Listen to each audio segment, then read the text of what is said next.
Hello and welcome to the STCfit Learning Podcast. I'll be your host today. My name's Ben Scott. I'll be joined by Jason Galea.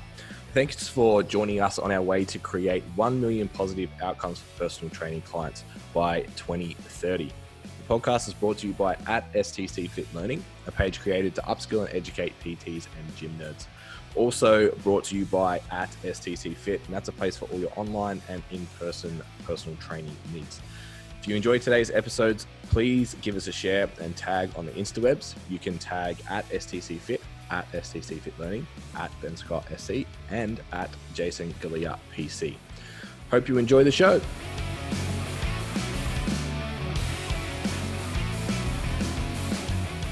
What's up, Jace? Well, Ben, how you doing? I'm well.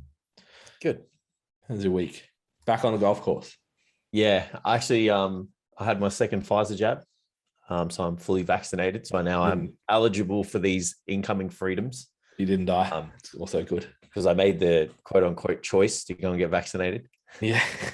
To support the roadmap where they back you into a corner to get vaccinated, but you chose to.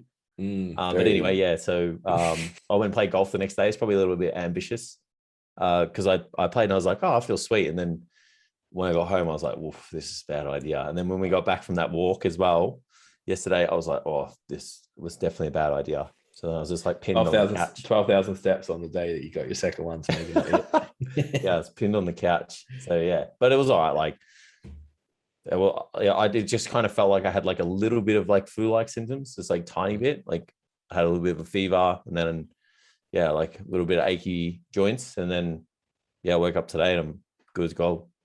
Yeah, I just wanted to sleep. Hey, I actually got AstraZeneca, so I've only had the first one so far.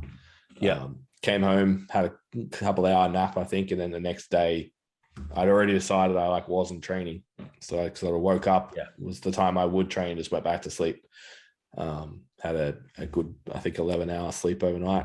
A couple of Nurofen to get rid of the body aches, and we were sweet. Yeah. Yeah, I did the same. Someone told me, like, so they didn't tell me anything about working out and exercising. And then someone told me that, like, you shouldn't train. Their doctor said not to train for like 48 hours because you can get like inflammation of your heart and stuff. And I was like, so no one let me know this guy who clearly visibly looks like he works out, or I think that's what you hope is the case. Yeah, because I've been doing this for quite a while now. Yeah. And I did not have this person tell me the first time. So yeah, I was like, this time I'm like, I'm going to make sure that I don't train for a couple of days and then get back into it probably tomorrow or something like that. Well, we're on a bit of a time cap today, guys. So we're going to jump straight into the content and not start a riot talking about pros and cons of vaccinations. Yeah, which would be fun, but we won't. So yeah, today we're going to talk about niching. So obviously we've just had our standout PT intake come through for the new guys, which there's very, very, very last minute spots. Like if this is the Friday that this is released, contact us. But Monday will be the last call because there'll be too much content to get into before the first workshop. But yeah, a lot of the conversations I had throughout that was people just not knowing who they trained.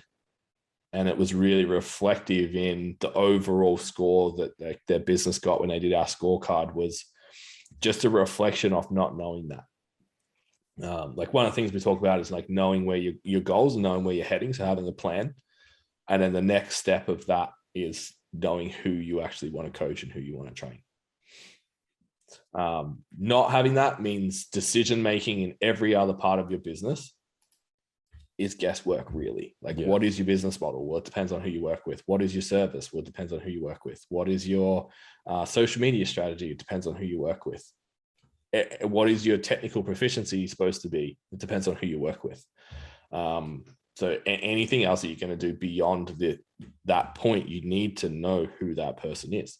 And I think it gets misconstrued as to what a niche kind of means. So a caveat I want to put on that first is having a niche doesn't mean you only train one person. Like we talk about an ICA, so your ideal client avatar, which is one perfect client that you have in your head. But your niche is not your market. So if you have a look, like I've taken people to bodybuilding and bikini competitions before, but that's not my niche. If you go on my Instagram, it's pretty obvious that I train women that want to be strong and look good, not necessarily to that degree. And Jason, you've taken people from zero to national level powerlifting, and there's no powerlifting on your shit. The niche is not your market. You still work and attract people outside of that really minuscule scope, but you need to have that refined vision of who you're working with to be able to communicate effectively. So I'm curious, Jace, like, when was the first time in your business you sat back and thought about who you worked with or I think to work with? When I wanted to probably move out of the gym was when I had the biggest thought about that, because we can obviously move online, market to the world, and market to at least yourself at a national level. So there's millions of people within Australia, there's billions of people throughout the world. So you've got to then think, well, how am I going to stand out and attract a really small amount of people, or a small percentage of that population, and have them kind of attracted to myself? And I need to be able to communicate with these people and identify. So that was probably the biggest one. Like, it's hard. Like, I know that a lot of the coaches are going to be like, well,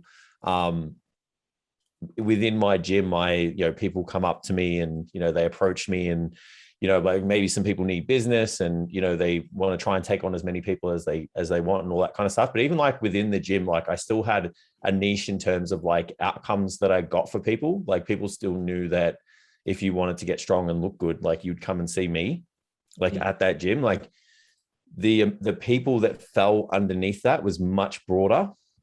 But yeah, like, I guess when I really started to like nail down the niche was definitely like moving online, or just getting out of a place where the lead generation was really like people within the gym, and they would just kind of walk up to me, and, I would have that conversation of whether like we were a good fit, or if I just needed to take on clients or not.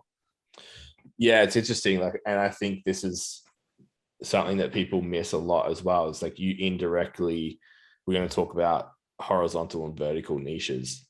A horizontal niche is for someone who wants a broad spectrum of people that they're working with, which is essentially what you had, right? It's like people in the gym, body composition primarily was the goal, maybe move a little bit better. Some people wanted a bit more strength.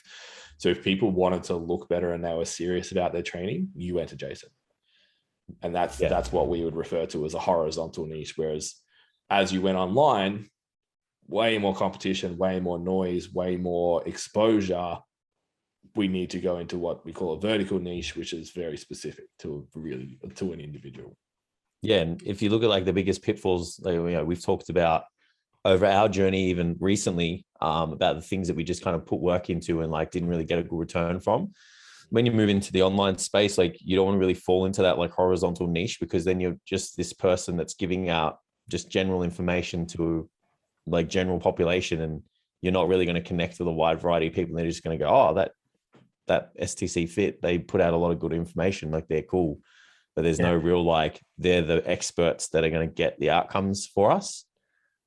Yeah, and we've made that mistake heaps. I actually had a chat with the Rover guys on their podcast last week, and I said there's not many like regrets that I have with what we've done. I feel like everything we've done was a lesson that we needed to go through to get to where we are now. But that's one thing that I look back and just think, fuck, I wish we did that better. Like, the amount of content that we put out, I just wish that we'd have done it way more targeted to a niche, to a specific person we're trying to talk to. So why you need to be really clear on your niche, I think, is important before we go into this conversation. Like, if you're in your business right now and you've got difficulty closing sales, you feel like you're always chasing clients, not all of your clients feel very fulfilling, at least like half of them. Your retention rate's pretty poor, low-end client outcomes, not really getting those results that you want, and you're not getting any referrals. That tells me that you don't have an effective niche. You're not tapping into a niche at all. On the flip side, if you're able to change it, you'll have people coming to you that are pre-sold. People ask to work with you, like Jay said, coming up to you on the gym floor, like, hey, I want to work with you, finding a number, all that kind of stuff. DMing you online, hey, do you have any spots? I remember the first time that happened to me, and I was like, well, yeah, but that's fucking cool. I'll see if I can squeeze you in. Yeah. Yeah, I've got 10 spaces available, but I'll make one just special for you. Yeah, enjoying working with all of your clients, high retention rates, good referrals, and obviously getting great results, which is ultimately why we're here. So yeah, if you're sitting in a position at the moment, all of those things are happening in your business. It could be as simple as just addressing what your niche is. When you don't have a niche, like your mindset, when we talk about mindset, we talk about growth and ownership, and we talk about clarity of vision and goals. If you don't know who you want to work with, how do you set your goals of 3 months, 6 months, 1 year, 5 years? If you don't know who you're targeting to be working with, how do you reverse engineer a business that's going to actually service those people? In the business model standpoint, if you think about even like Jason and I, even though we run everything under pretty much the same system, the exact intricacies of how we do things are slightly different because we work with slightly different people. The model itself is slightly different. The check-in structure and the way we deliver that is going to be slightly different. How we do those little details are going to be different because Jace typically works with primarily physique. I work typically with primarily strength. So those two people need something different. And then imagine working with like Gen Pop fat loss. The business model's got to be totally different to what you and I have in our business. Service obviously is a reflection of that. What each person needs is going to be really different. If you're training a executive, highly paid, highly stressed corporate person, the service you're providing them is more likely they're outsourcing their health and fitness to you. Whereas if you're working with someone who has their training in the top 3 priorities in their life, it's a totally different discussion. They want education. They want all this information, empowerment to do stuff by themselves, decision-making skills, all of that. So your service needs to be really different for those two individuals. Marketing, or attracting clients, like all of your marketing should be talking to the person you want to train. And if you're not doing that, then you're not going to attract anyone, which is what Jace made reference. Yeah, Jace made reference to before. Like, this is what this means, and you should have 2 grams of protein per kilo, and all the cool shit that you guys post that are like information. Yeah, really solid information and actually probably fucking useful, but no one gives a shit, unfortunately. Like, unless you identify it as a problem, just providing a solution, it doesn't mean anything. And then the skill sets, like you'll see people that train Gen Pop clients going and learning like fucking biology and studying to be able to recite and draw the Krebs cycle on a whiteboard. It's like, dude, is that where your skill set needs to be right now, to train someone who just probably needs to move a bit more, eat a little bit less, or at least eat healthier? Like, is that where you need to be investing your time? Or maybe it should be invested in coaching and language and all of those kind of things. So really, really important across your business to know who you're actually trying to target at that. So coming back to the vertical versus the horizontal niche, in our experience working within the Standout PT program, the most defining structure of this is if you're at capacity or if you're not at capacity. Yeah. And I would even say that is for a face-to-face business. If you're online, I don't think you have a choice. You need to be specific. So you need to be vertical. Yeah. Otherwise there's just too much noise. So, well, what do we look like, and what does that mean? Well, so a horizontal is like non-specific, intended to meet the needs of a large group of customers, wide range of needs. Someone who's like personal trainer for all women in fucking Essendon might be your niche. Whereas if you had a vertical need, it'd be all women in Essendon who are aged 20 to 25 and want to just lose the last 5 kilos. If that's starting to distinguish the difference between the two, obviously you're starting to make a picture of who that person really is rather than just the outcome that they're trying to get. Going online, obviously we refine that even further. It's like age, income, where do they work, what car do they drive, where do they hang out on weekends, what social media outlets do they go on, do they use video, do they prefer text, Do they like information, or they rather solutions? Being able to communicate with all of that just continuously evolves. So Jace being on the gym floor, who trains at Good Life Point Cook? That's all we needed to do. And it was like, okay, it's going to be probably 60, even 70% women compared to men who hire personal trainers. So it needs to be female friendly. Most people want to look better naked, move better, and probably feel better in general. So we're going to have some weight training, but I'm open to introducing maybe some conditioning type stuff in my training. They're going to want to train more times than what they're just with me, because like you said, you trained people that were serious. People went to you because they knew you were serious. We had other trainers at the time that were entertainment as well. And that's not a bad thing. If you want to be the trainer that trains Gen Pop in the fun environment, go do that. But identify that that's who you're targeting and do it on purpose. So yeah, who else was within that? We knew that they were probably, where we were was going to be mostly younger mums. Were really popular in the club that we worked at. We had some of the early 20s, not really an elderly population, and most of those didn't have personal trainers anyway. So that probably doesn't really make sense to market to them. I say that because the second gym I went to, the average age of the member went up by probably 15 to 20 years. So really important to know, okay, well, who's here? What do they want? What goals do they want? And then who do I want to be? So the filters to actually start to put this together. There's three main things that we ask the guys to think about when it comes to their establishing their niche. The first one is, who can you get the best results for? So Jace, you kind of mentioned, like, at the time, you were the guy, if you wanted to get stronger or look better, you found you. Yep. And you were consciously trying to get really good at that thing, right? And you could get good results, and that's why you got referrals and attracted new people. So if you identify, or we'll do all three and then we'll break them down. So who do you get the best results for? Who are you willing to pay? Who is willing to pay for your service? So this is where you got to consider, like, your business model, how many people you want to work with, who's actually going to be willing and able to pay.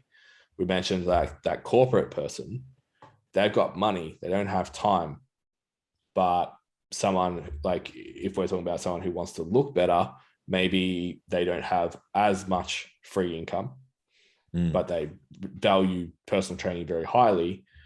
Or maybe if you're the entertainment trainer, they don't actually value it that much. They need someone to keep them entertained. So they show up, they know they have to. So the value to them is lower. So we need to start considering, like, who in the market is actually willing to pay for what you do. Yeah, I think, did we do the third one? Sorry, but I won't comment until. Yeah, go anyway. Well, the third one's, who do you get the most fulfillment from training? So that's obviously a really important one as well, because we need fire in the belly. We want to make sure we, rock up every day and, excited to work with our clients and stuff. And Ben's experienced it and I've experienced it as well. There's nothing worse than rocking up and training a group of people that you just have no interest in training moving forward. It'll suck the absolute life out of you. So it is important to kind of have a good look at, like, who's this person that I want to train? How can I attract these people? I think the other one, which really helped for me as well, which is not in there, it's just like, who's attracted to you? Because if we look at, like, even just from Ben and myself as an example, people are attracted to, like, us as coaches and us as personalities as well. And they have goals and stuff like that too. But sometimes it's like gender specific, sometimes it's personality specific, sometimes, like, it is still goal specific too. Sometimes it's like priority specific, like, people will come to a certain coach who wants a specific outcome and they'll be super serious. Some people will want to be educated and built up over time. And then some people, like, will feel more comfortable going to a certain coach who, and they don't know anything and they are vulnerable, but feel comfortable with a particular person as well. So use the first three. And if you've got clients now, like, because I wasn't aware of this stuff, and I'm not sure if Ben was when he had a book of clients. So when I did have to kind of sit down and think about who this person was, rather than me kind of just drawing up this person from scratch, I kind of had a look at the average of the people that I was working with right now. And I was like, well, this is the average of the person. And then I ran those three. I was like, who's the best that I get results with? Pretty much the ones that were coachable, took it seriously, and had outcomes in strength and body composition. And it was like, who is willing to pay for the service? Well, I identified that anyone over 25 was more willing to pay for the service and more likely to pay for the service too. So willing and able, I guess, is probably what you could call it. Because if they get a parking ticket or a bill or registration or something like that, it doesn't, like, personal training doesn't stop. Life goes on. Like, they're a little bit more stable, treat their health and fitness as a priority for whatever reason, more so than people under 25 for the people that I was working with at the time. And then who was the person that I got fulfillment training? It was obviously the things that I enjoyed to do, which was resistance training based and, working with like nutrition and stuff. So I think that if you have a current crop of clients, starting with that kind of average, and even just like running what this person is, or running this kind of process without your current crop of clients, and then looking at it with who is the average, and then even cross-referencing those. But what I found was like a really helpful thing was that, like, who is willing to kind of pay for your service. Like, I think that is a big consideration, because we look at, a lot of coaches want that like robotic client, right? They want that person, and typically that person's like, got no very little responsibilities in life generally. And because they might live at home and they might not have a career just yet, or for whatever reason, they're really good to train, especially when you need to get a book of clients and some before and afters. The downside is that a lot of them don't have the willingness to pay for the service. So you've got to consider, like, sometimes kind of meet in the middle with like, who's the population that has the available income to invest in someone like yourself, and then kind of or even like, who are you going to attract, and which one out of the three of these pillars, like, who can you get the best results for, who can pay for it, and what fulfillment is, like, which one kind of is higher than the others, and like, are you willing to accept this one, like, them being really fulfilling, but you might have to charge a little bit less, and you may not get as good results with them or whatever. Or maybe you get the best results with this person, but they don't charge a lot. You can't charge a lot because the willingness to pay is for whatever reason. Like, you've got to kind of see these things as a trade-off. Or it's like, you identify these things and then try and gravitate towards a group of people that has all three. It's like, who are you at right now? Or where's your crop at right now with your current clients?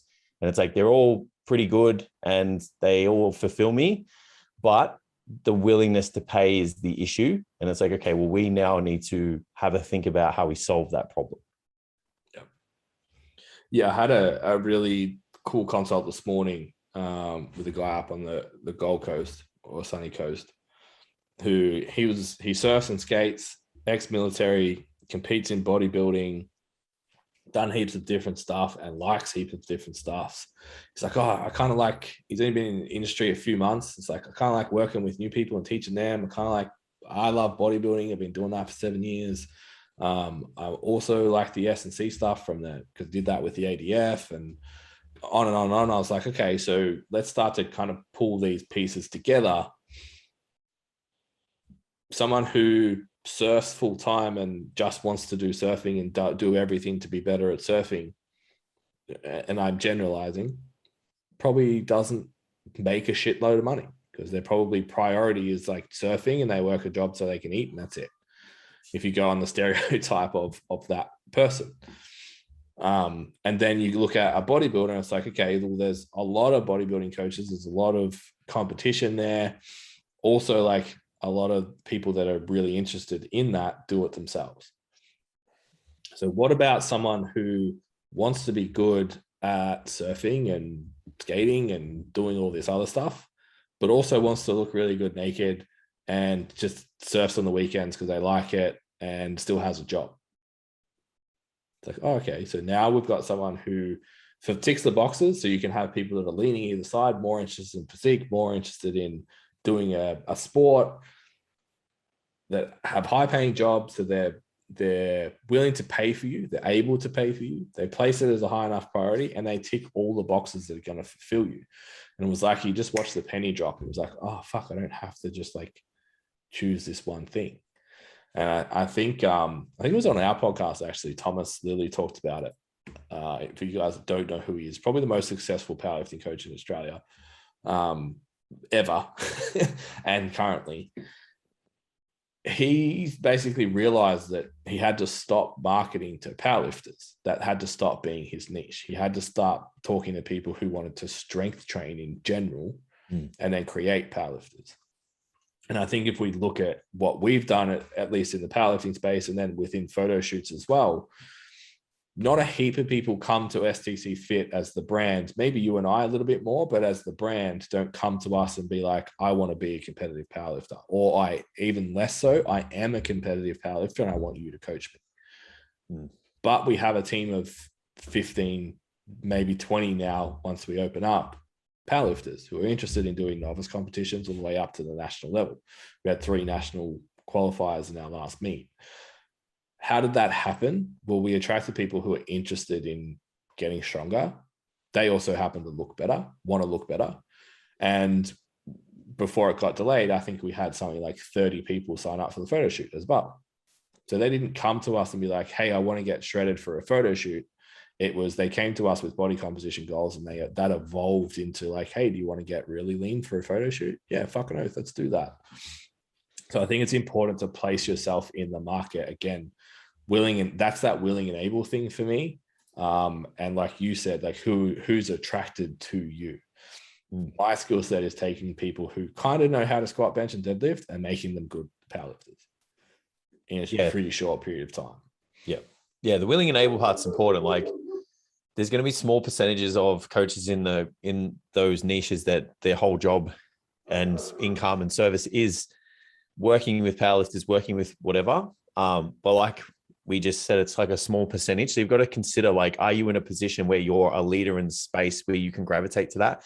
That might be something that you can do over time, but it's like at the start, it's like, don't back yourselves into a corner where, you know, you do this niche thing and it's like, I only work with people who are going to compete. It's like, what about recreational bodybuilders who have no, ambition to train on stage or something like that? It's like, would you consider training them? Like, you should consider training them. There's more recreational, uncompetitive bodybuilders in the world than there are people that are competitive. Mav's agreeing with everything that I say at the same time. So there's obviously a spectrum and a journey when you work with your niche. Like, it's not the first and only time you'll do it.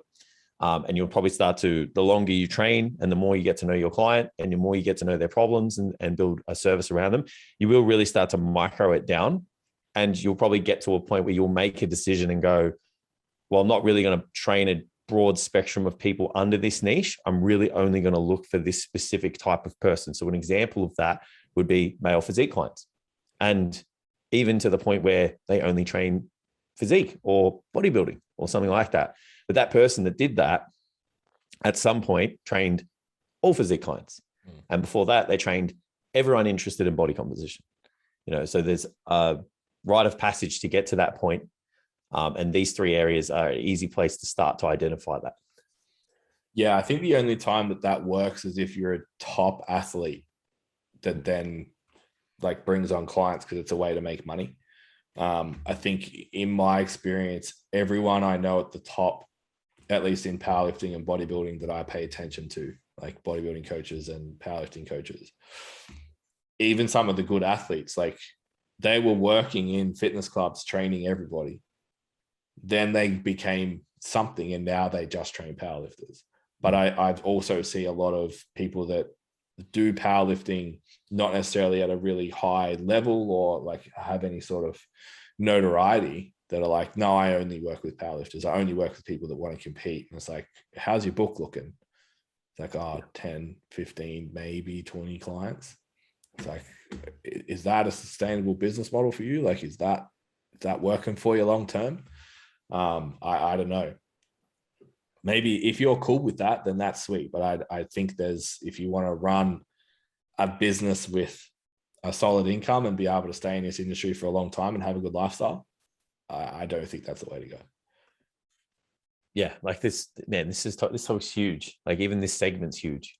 Because then it's like for that person, you can almost break it down to like, yeah, sure, maybe the market's it is what it is, or it's like that person's ability to communicate and attract with this person, that particular type of client is not good enough, and they need to put a bit more work in to attract these kind of people. And it's the reason why they only have maybe 10, 15 kind of people. Looking at your business analytics, like how long do people stay for, all those kind of things. Like people that compete in anything would typically finish once the competition's over. So you've got to consider like how good are you at bringing clients back into your business. If you're good at bringing people in, you've got to consider that once someone gets to a competitive endpoint, they're going to leave, and that happens a lot with bodybuilding, especially. Like they'll take a break, or just do one show and they'll leave, or for whatever reasons they'll cancel or whatever. So you've got to consider all of these things. If you want to have all of these clients and meet your business goals and your income goals, you've got to consider the habits of the client with the goals that they have. And it's like, am I in a position to run a successful business with this particular type of client? Because there's going to be people listening to this going, oh, well, Ben and Jason are saying don't micro down and don't work with powerlifters and don't be this person. It's like, no. Just consider, are you in a position to do that? And know that client so well that it's like, understand that in 20 weeks time, it's highly likely going to leave. And it's like, can you bring someone else on? Because bodybuilders specifically have a turnover rate once they get to an event, or they'll just decrease their coaching capacity. So they'll go to monthly or whatever. And it's like, can you bring someone back on? Are you attracting these people on a regular basis? Yeah, it's a pretty small percentage of people who tick, like say fulfillment, right? Your fulfillment might be the most fulfillment you get is from when people compete. That's an example. I know you and I probably aren't in that box, but if you are, to cover off this, like, should you really hone in? Don't forget the other two. Are they willing and able to pay? Well, if someone, powerlifting and bodybuilding are both fucking time-consuming sports. They're both energy and psychologically challenging sports to participate in. They take up a lot of time. Not a ton of people, I'm not saying none, but not a whole lot of people want to pursue that and make a lot of money. So when they want to pursue it, and if they're passionate about it enough, most bodybuilders know how to train. Most powerlifters know how to train. They go to a coach for that very specific outcome to maximize their returns. Like Jay said, once that thing's over though, they're pretty happy to just kick back and be like, yeah, I can take care of this. I just did it. Like I decided I wasn't going to compete anymore. It's like, well, the next step was probably do my own coaching now. Because it was like, I was just choosing not to, so I could maximize my potential for competing. So I just think you're putting yourself in just one box when you need to consider the other three. Yeah. Are they willing and able to pay over a long period of time? If you sat down and thought about, okay, so what about the dude who, say, weekend warrior, trains 4 times a week, fucking busts ass, still hits their macros, but can't do 2 hours of cardio every single day and can't train for 2 hours every single day and can't micromanage their nutrition, or doesn't value it enough to really micromanage their nutrition down to the absolute fucking, to get dick skin stage shredded. Do you still get fulfillment out of creating body composition outcomes with that person? And are they more willing and able to pay? I think that's where because it's the same similar kind of outcome. You just, like I say to my girls all the time, like my specialty is like getting people 8 to 10 weeks out. Like I'll make you look great at a photo shoot 8 to 10 weeks out. You want to compete, I don't have the capacity to deal with it. You can go work with Jason. And we've actually had one of my old clients go to you recently for that reason. It's like, I'm not invested enough in that. And you're not going to get the best out of me for that. Yeah. But I will get you to 8 to 10 weeks out, mentally stable, without anything extreme. You'll be stronger and look great and be really happy. That's what I do. And lots of people are willing and able to do that, do it, one, and pay for it too. So I think that's really important to separate them. Yeah. For people listening to this podcast, especially. Yeah. Yeah. So I think the next step there is like starting to consider what things that people think they're not important, right? They think one of the questions that we ask is like, what phone do they use? And it's like, well, the fuck doesn't matter to me. I'm a personal trainer. I don't care if they've got an Apple or an Android. It's like, yeah, but what does the Apple user think? What do they also do? What do they also care about? Like, I would assume most Android users are like, they're either, most of the ones that I know are like intermediate geeky shit, or it's a little bit of like, fuck Apple, because everyone's got Apple. So if you know you've got a clientele that's like, fuck Apple, and they like to go against the grain, and that shows up in a few other areas, it's like, okay, so this person likes a little bit of rebellious attitude, and they might like my satire, sarcastic memes that everyone likes at the moment. Just gives you a little hint. What kind of car do they drive? Well, that doesn't matter. Or people just think like, oh, it's just how much money they spent on their car. It's not. Because the person that bought the one with the shiny alloys and the metallic paint and paid the extra amount of money cares a little bit more about what they're presenting to the people around them rather than buying the base model. So we start to get a profile of what actually is important to this person, what matters to them. So there's a few different areas. We want to look at geography first. Where do they hang out? So work, where do they live? Where do they go on the weekends? Where do they want a holiday? What social media apps do they use? All that kind of stuff. We want to know that because that starts to build a profile of the person. If you want to talk about, hey, you want to get shredded for your holiday in Bali, you need to know that the person you work with likes to go on to Bali.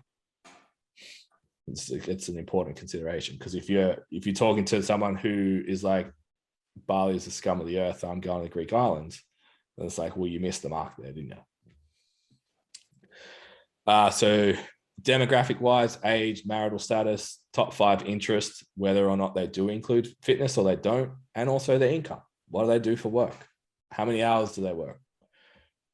How much downtime do they get? How much training do they actually do? Really important things as well. Psychologically, what are their top 5 priorities? What are their 3 biggest problems that they face in terms of maybe in life in general, but also within their training? What are their goals? What are their fears? Again, both in life and in training. You start to tap into who this person is, how they think, what they believe.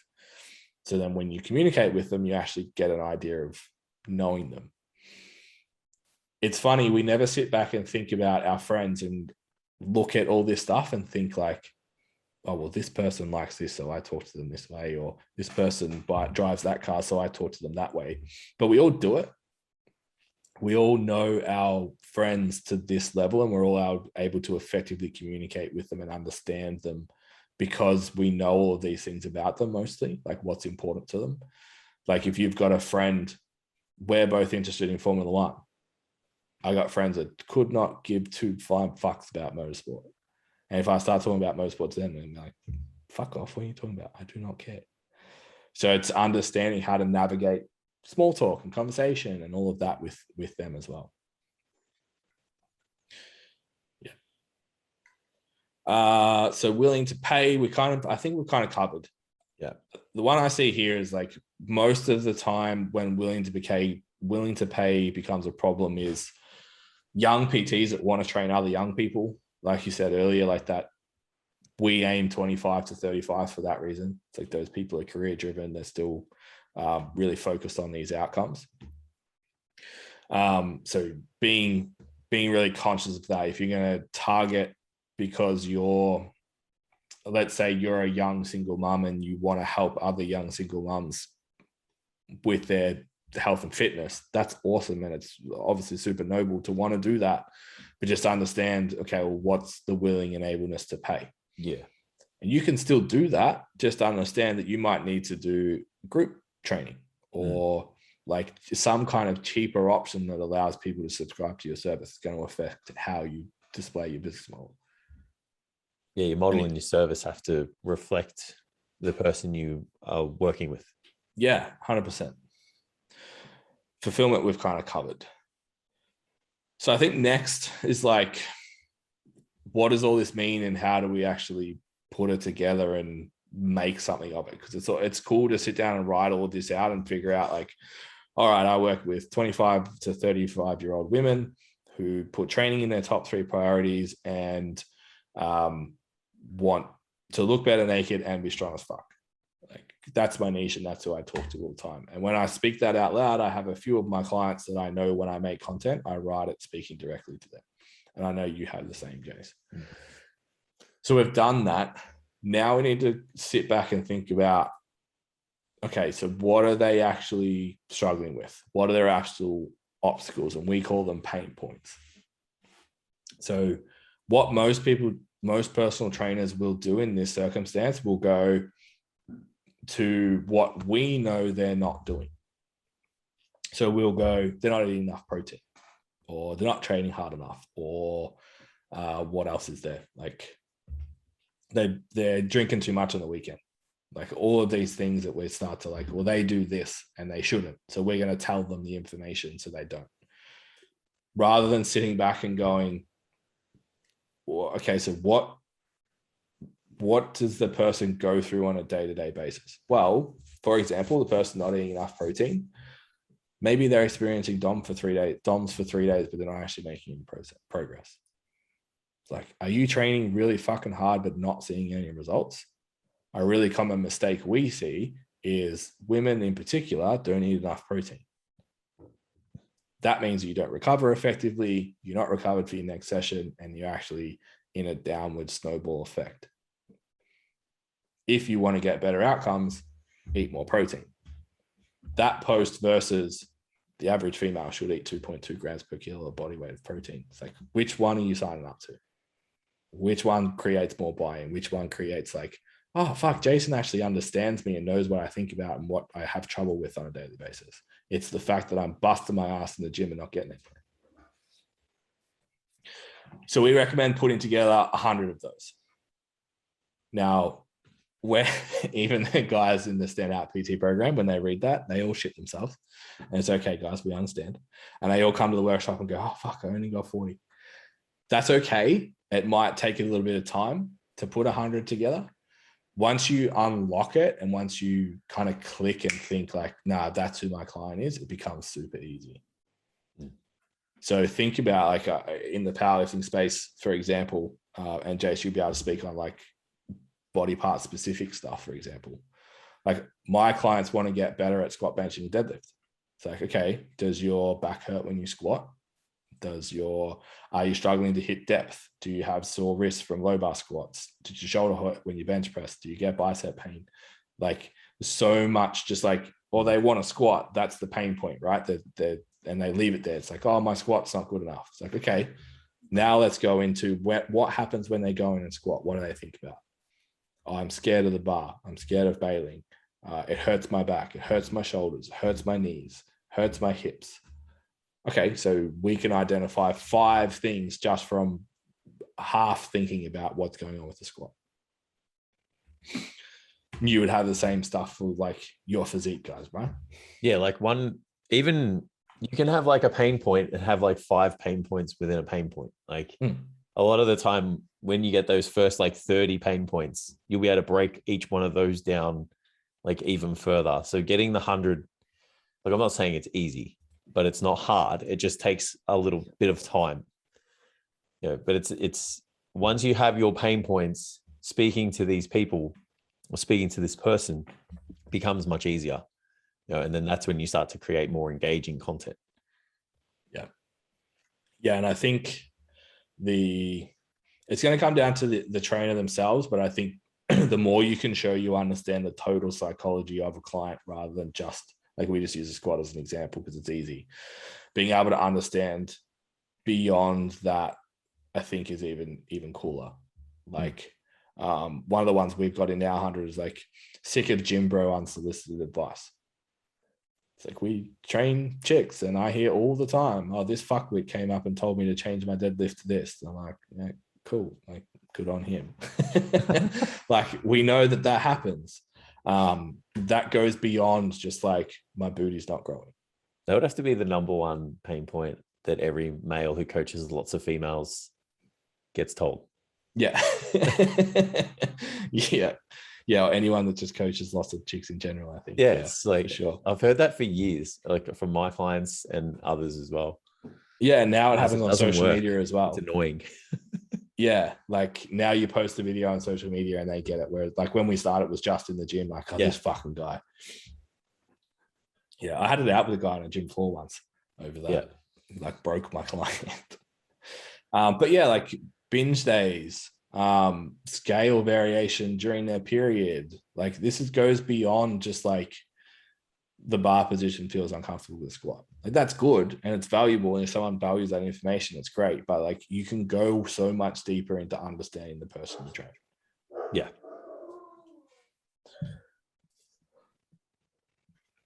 So if we tie that all together, like I know we said we had a shorter episode today, and this isn't a huge topic. If we tie it all together, decide where you are in your business. So are you fully booked or not? If you're not fully booked, you train everyone in that motherfucking gym until you are. And I put up a post yesterday about like all the stuff that you shouldn't do until you've got a full book. Jason's gone quiet because his dogs are going fucking crazy. So I'm going to talk. I put up yesterday a post of like shit you shouldn't do unless you have a full book. And it was like call out coaches and do all that kind of stuff. I think part of that is just pinning yourself down to being one thing when you haven't worked with enough people yet. So if you don't have a full book, your niche is everyone in that gym. If you're going online and you have a full book, then that's when we start to really hone in on this really specific person, the details, which are very, very important to hone that in even finer. Consider who's willing to pay you, who you get fulfillment from, and who you actually get results for. Write out a list. There'll be multiples in each of those, and then just pick who's the most consistent at the top and just work around that. Again, the niche isn't your market. You're never going to get those other people again. You still will. It's just you'll get better results by focusing on one. Work out as much as you can about that person as possible. Go beyond training. Go beyond like where they go to the gym. Like what do they drive to the gym? What do they wear when they get there? Where do they go on the weekends? Like what do they eat? All of that shit. What else do they think is cool? What else do they value? Put together a list, 100 pain points. It might take you a few revisits. You might get 20 at a time. You might get 50 the first time and then 10 each time you revisit it, but keep checking those over. The cool thing about the pain points is once you've done 100, so we talk about at the moment, there seems to still be value in 3 to 4 posts per week, seems to be the sweet spot. Divide that by 100, something like 30 weeks of content. At least 20, if not 30 weeks of content ready to go. You just have to list each pain point each time. And guess what? Once you've done it 30 times over 30, or done the 30 weeks, no one's going to remember what you posted 30 weeks ago, and you just fucking do it again. Do it again. Yeah. And you make those pain points articulated a little bit better and communicated a little bit better. Your communication will be a little bit better. So it'll actually improve over time. And then all of a sudden you'll be amazing at training the person that you work with. So all of this, as much as it's like filling your book. And we talk about like PTs get told that you have to have integrity or money. You can't have both. I think this is a really clear example that you can have both. Because if you actually sit back and what makes you money is getting results and working with the right people and being able to churn out outcome after outcome, knowing who you work with facilitates that. Yeah. Because you'll attract the people that you solve problems for. You've built your business around solving their problems, so you will solve their problems. You'll keep them. They'll refer other people, and you're what we call a high road personal trainer. Yeah, there's the only thing I add on top of that is just a tremendous amount of like confidence and like authority that just comes with putting a lot of work into this area. Like just confidence is everything when someone wants to, hire a coach. So if you know your clients, you've built your business all around this particular person and the problems and the outcomes that, the problems they have and the outcomes you get, you're confident of solving them. Like imagine like sitting down with somebody and just like them experiencing someone with just so much like professionalism, confidence, technical skills, runs on the board that has a service built for them. Like, we talk about how a lot of the guys in stand-up PT, struggle with sales and stuff. And it's because like things haven't been built from the ground up. You know, so it's not about convincing people anymore. It's about, if you put time into this space and other areas of your business, it's not, you don't have to convince people. These are the problems. This is how we deliver these outcomes for someone like yourself. This is what you get. When do you want to get started? You know, it's a formality rather than, you know, oh, you should do this because this is presented itself, or you said that you wanted to do this and it's just this much and I'll give you a discount if you sign up today. You know, that really awkward kind of sales conversation that everybody's had as a PT. So we can eliminate all of that process altogether, and you can become that specialist that charges more money and works with the people you want if you put the work in the right places. Yeah, actually, it's strange, very strange of me. Shared a reel from Gary Vee, which I do not do very often because I kind of got over him for a bit, but it was really good. It was about conviction versus convincing. And if you have full conviction, which is finding out who you work with, building a model around it, building a service around it, communicating to them, and then getting results for people, you have total conviction when you have a conversation with someone. That means you get buy-in and you don't have to convince anymore because you have everything Jace just talked about. That it all comes down to conviction. You never have to convince anyone to work with you ever again. And I think most personal trainers, if you ask them what's the worst part of the job, it's convincing people to work with you that they'll say is sales. That's not what sales is about, really. Yeah. To get on top of that, and you'll have a much better time across all of your business. Yeah, and it'll fast track itself much faster than Ben and I did at the start of our careers as well. Just guessing. We're going to do shit that I like to do because it's just fun. Throwing out a lot of entertainment with no conviction. All right, so we actually have, so this is obviously part of the Standout PT program, but we have it live on the website for free at the moment. So if you go to stcfitlearning.com/niche, everything that we've gone out today is laid out as a module with exercises to complete and do. So by the end of it, you get exactly who your ICA is and be able to put together those 100 pain points so you can take it out into your business and apply it straight away. So if you do that, it'd be really cool if you, obviously, because we gave it to you for nothing, just take a screenshot for us, share it up on the web, give us a tag. That would be appreciated. We just want heaps of people to do it because we want the industry to get better. Yeah. And we think we have enough conviction in there that we don't have to convince you that once you've done it, you might want to come work with us on other stuff. Funny how that happens, right? Also refer back to the episode 122. We talk about the 5 pillars, and we talk about how knowing your clientele and your community, how it will affect everything else that happens in your business, and you'll be able to see all those pieces fall into place for you as well. Sweet. I don't think we have anything else on. Not at the moment.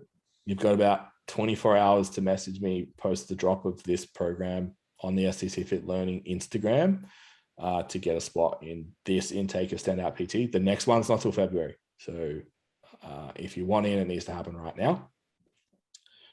Otherwise, at Ben Scott STC, at Jason Galea _STC. Hey, he's got it. We're on track now. At STCfit _learning as well. We haven't scheduled any webinars yet, so we'll announce those next time. We do, however, want to start moving into a few more guest episodes. So we're going to have a bit of an announcement coming up about our new course that we're going to launch next year, which is pretty fucking exciting. So we're going to have a few guest presenters in that course, and we'll probably be teeing up some podcasts with those guys. But if you want to recommend anyone to come on as a guest that you think aligns with us and our values and can help, just shoot us a message and we'll happily get them on. I'm sure you guys are getting sick of me and Jace. Sick of me today because Mav wanted to join in too much. Oh, so much howling in today's episode that I had to block out. Awesome. All right, guys. Thanks for listening. Give us a share and we'll speak to you soon. See you guys.